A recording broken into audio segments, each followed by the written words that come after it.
Hi, I'm Lynette from PanicAttackRecovery.com. We're a collaboration of former sufferers who are helping current sufferers of anxiety, panic attacks, and agoraphobia. Our videos are designed for those suffering from anxiety, panic attacks, and agoraphobia. However, anyone can benefit from them. Many people with anxiety and panic attacks also suffer from some aspect of social anxiety.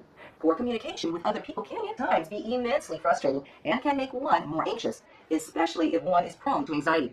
As mentioned in a previous video in our series, a panic attack is the result of the fight or flight response. This response is exactly what can get activated when we encounter a considerably negative situation or when poor communication is at play. However, the great news is that you can learn techniques and change how you react to these situations. In this video, we will share these strategies. Let me ask you something.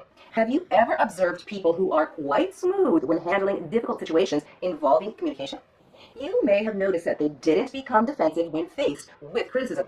They remained calm even when dealing with very challenging people. What's the secret? It can actually be quite simple. They're not taking a defensive stance, and by doing so, they allow the other person to feel heard. Let's consider an example. Imagine it's time for your annual performance review at work. You meet with your boss to receive your evaluation. In his review, your boss has revealed some criticisms about certain aspects of your job performance. Naturally, this would be frustrating.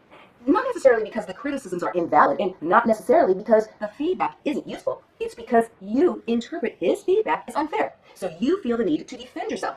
So what do? First, realize that it's important not to take a defensive stance because that will simply make things worse. Instead, find a common point with your boss. In other words, find something in his feedback that you can agree with, even just some grain of truth.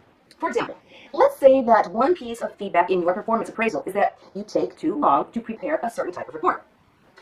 This task is a required part of your position. Upon hearing this, you immediately think that's unfair or that's untrue. However, by using proper communication strategies instead of reacting this way, you can agree and say something like, I appreciate the feedback and this is helpful for me to improve my performance. I've been working on this area and would appreciate some suggestions on how I can set some goals to improve this. In this regard, you're not being defensive, and you're showing that you are committed to making a sincere effort in this area. This will probably lead to a more positive conversation with your supervisor, much more helpful than simply closing down to the feedback. Some clarifications. While it's probably accurate that there can be some grain of truth found in something the other person said, we're not suggesting that you should agree with everything the other person is saying, just some of it. We're not suggesting that other people are always right. However, resisting the temptation to go on the defensive and instead finding something to agree with can lead to a better result in the end. It can actually allow you to express yourself better too.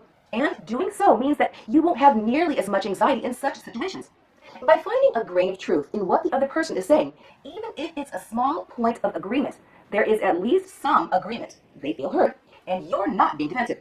Another great way of improving your handling of difficult situations is to practice role-playing with another person. While you role-play, have one person mimic the non-defensive person I mentioned.